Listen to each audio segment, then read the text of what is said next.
team.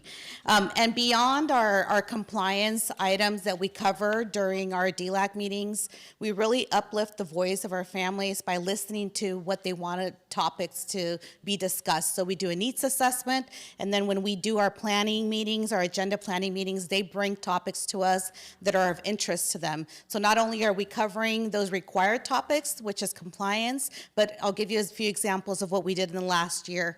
At the beginning of the year in October, they thought that it was really important to talk about the safety of our students. And so we invited Erin Runyon, who is the founder of the Joyful Child Foundation, and she came to one of our DLAC meetings and talked about safety with our teenagers and how we can talk to our children about safety inside and outside of the classroom. And so again, that was brought forth because of the leadership of our DLAC board. Another presentation that we also did, among others, is the Know Your Rights presentations. In light of everything that was happening in the fall with the elections and then in January, they thought it was important to bring somebody here to talk to our community about their rights and how to stay safe out in their community. So we invited a community partner to come in and talk to our families about, you know, what their rights are, what their constitutional rights are, and how to keep safe. And so again, these topics are brought forth because there are, you know, of importance in our community, and so they really uplift the voice of our entire community. And I just want to applaud their leadership. Because again, you know, they're parent volunteers, and they're really building the capacity in their leadership and, you know, inviting more people to come and be a part of this amazing committee that really advocates for the success of English learners. And they're always asking questions, they're always making really good suggestions, and, you know, it's really nice to see how confident they are to come to us and suggest ideas. And so with that, I'm going to invite our Vice President, who is here representing our President, Julie Ramirez, representing NATI this evening, and she's going to share some recommendations that were brought forth by the committee. So I'm going to go ahead and move over to those.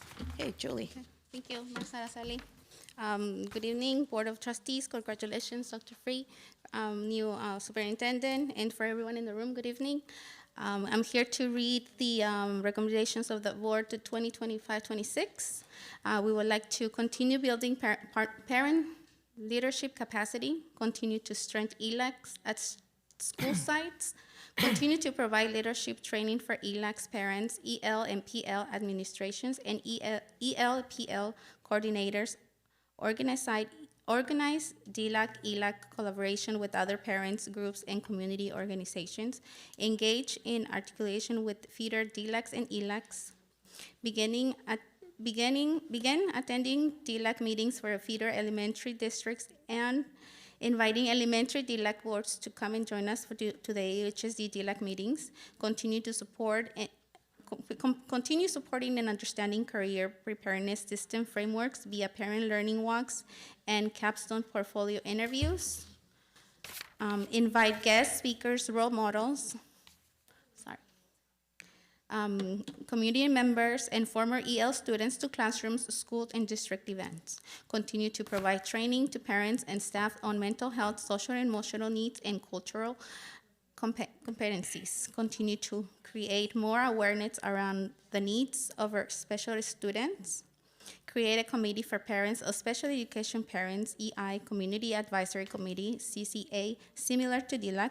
Continue to build teachers' capacity with professional learning to increase the access and success of PL and EL students. You want me to skip to those?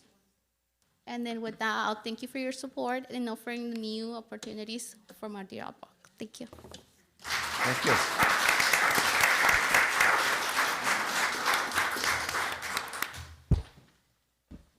So with that, that concludes our presentation. We are happy to take any questions. Hopefully everything, you don't have questions, but we're here in case you do. Anybody have any questions? Ms. Fujimoto, I just wanted to commend you for the work that you guys are doing and celebrate the 10-year anniversary that we have at the Summer Language Academy. I know Board President O'Neill and Trustee Guerrero and I we're there to help celebrate that. And the other thing I have to commend you ladies on the board, you look like you all get along really well and you represent different schools in our district.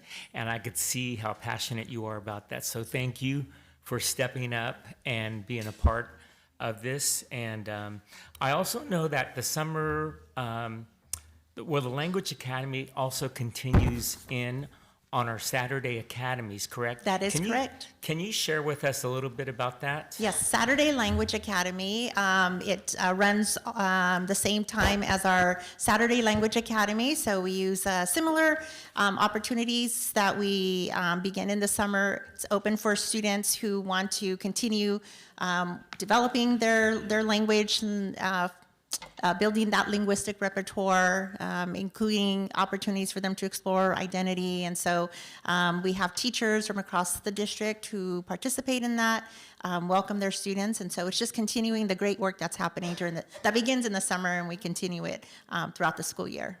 Right, and we have that special also partnership with Cal State Fullerton. That's correct. Correct. Yes. All right. Anybody else? I would just like to thank you. I so deeply appreciate what you all do and the needs that you fulfill. And when you work with our youth today, because I am so aware of how our district has changed, our community has changed, and the needs are so much greater. And I think I get choked up just saying to myself and saying to you, the sense of pride that these young people get from what you give them. And I just, from the bottom of my heart, I just want to thank you. We can't do without you. Yeah. Thank you. I also Very want to appreciate it. echo that a lot of the data that you highlighted, a lot of the increase in graduation rates of our English language learners, E3G completion, more of our English language learners, and the increase of state seal by literacy, and then what Trustee Hoshi mentioned, celebrating 10 years, and then continuing the growth of our dual language academy programs, that couldn't have been done without your leadership and the DLAC board leadership. You've been a part of that, so I just appreciate everything that you've done for our students and making us more successful, so thank you. Thank you so much. Yes, thank you. I have a question. The anticipated rate, is that after summer school is taken into consideration? The projected numbers Yes. after summer school? Who can- Yes. So in Yes, December? yes, Amy Yes. Kwan, So in yes. December, we'll have official numbers, which includes everything. Okay. So the projected numbers have that included in it, but officially, we'll probably know closer to December or sometime in December. Okay, okay, thank you. Usually, they're pretty close, though. Okay, Yeah. appreciate Okay, thank you your very much. presentation. Thank you. Yeah, yeah. Thank you. I spoke to Board President Neal. We actually have certificates for our board on behalf of City Council member Natalie Rubicava, so I want to acknowledge our families on the DLAC board. So I'm going to say it here, and then I'll come up and present you with the certificate on her behalf. We have Guadalupe Basave. Yay. Julieta Ramirez. Juidad Sanchez. Marcelina Hernandez. And last but certainly not least, Sofia Ramiro.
Item 8.2 is our 45-day state budget revision, and Dr. Nian will make a presentation here. Yes, so hopefully will be a short presentation to give you an update of what was adopted when the governor signed the budget on June 27th.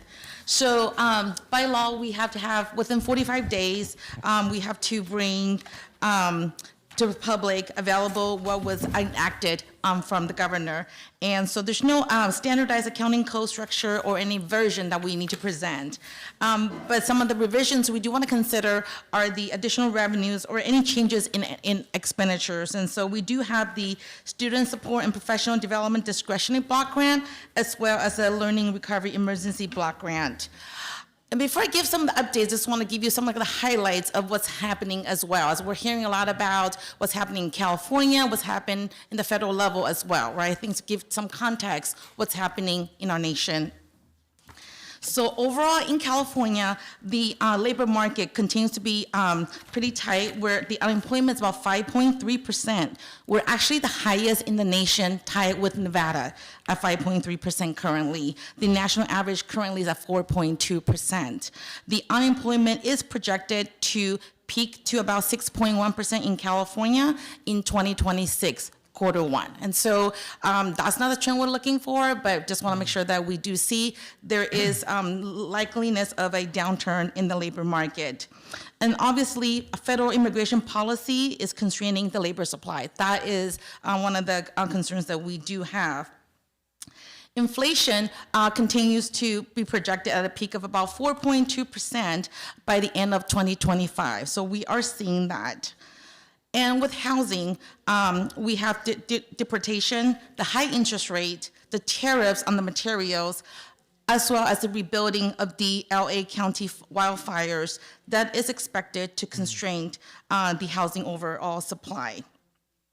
And so with the deportation and all the different things happening right now, one of our biggest concerns in our district was the enrollment. And so we just got the numbers from yesterday, our first day of school, as well as today as well. And so we projected really early on that our enrollment would decline to about 24,800. This was back when we were doing the staffing, we projected about 1,300 student decline from prior year. And I've been talking about this number for almost a year now, right? So we projected this number back in last November. And so day one school, we had about 24,437 students that came. So this is about 431 students, less than what we projected. Okay, so 431 less than what we projected. So that was on day one. So this is 1,300 plus the 431 that we're now down. Day two, which was today, we are, our numbers about 24,500. So this is still 340 students less than what we projected. Now remember, we've been talking about this a long, long time. We projected possibly even a decline up to 500. So it's not as bad as what we thought, but we knew that coming in that this could be a problem. There are also the concern about the different calendar as well with the feeders. So we're hoping in a couple more days that the number would bounce. And as you know, we track our warm body counts for about 3 weeks, about 15 days. So that would really help us to see where the numbers would be at. So these are just the preliminary numbers we're getting right now. I just wanted to share that off the press with everybody in the public as well.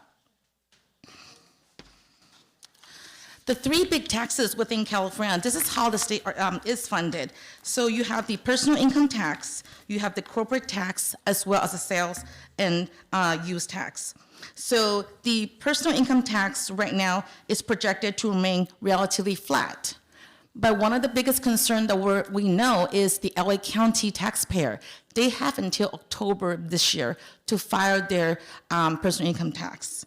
So that is going to be very challenging since we already started our fiscal year, right? The state and us, we already started July 1st. We would not even know these taxes were due, quote unquote, back in April, but now they're not due until October because of the wildfires. And LA County alone comprised of 21.2% of the state's personal income tax assessment. So they're huge, about 20% of the entire state's personal income tax. So I think this is something that once we know in October, and those numbers, remember, they don't get released until about November or even a little bit later, then the state would be releasing those numbers. So that is going to be a concern for everyone.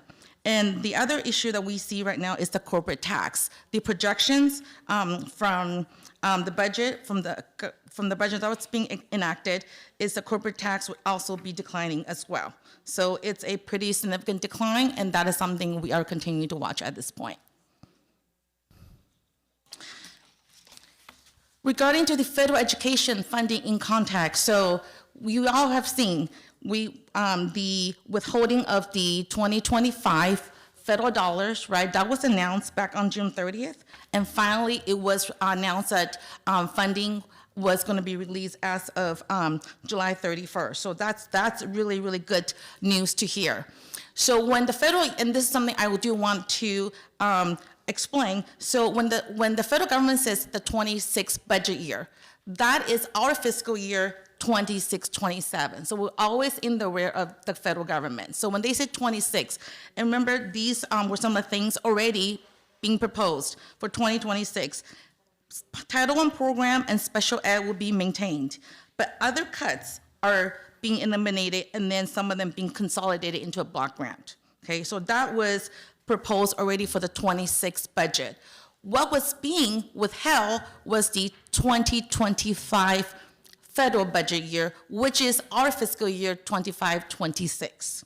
Okay, and then now I'm going to share with you what was being projected being withheld for our district. This is the grant award that we projected to get. The first one is Title II, Part A, Supporting Effective Education Instruction, $962,000. Next one is a Title IV, Student Support and Academic Enrichment Grant, $581,000. Title III, Immigrant Education Program, $95,000, and then the Title III, English Learner Student Program, $774,000. Totals to about $2.4 million. So those dollar amount, when they announced the frozen fund, the funds were being withheld, is that number. And that is about 11.7% of our total federal revenues. Okay, so our total federal revenue is about $20.6 million. Right, so when we are hearing the number, federal revenues being withheld, do not be alarmed, it's about $2.4 million for our district, right? So sometimes you hear these numbers, you're like, how much money is being withheld? So we wanna make sure that we share that here.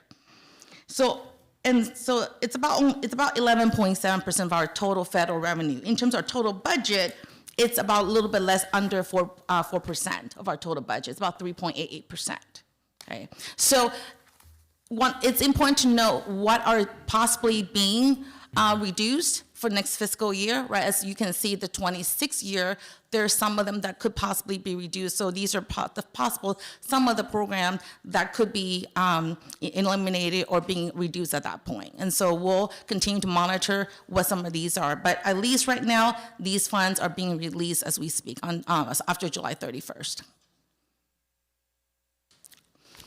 Regarding the state portion, we are getting the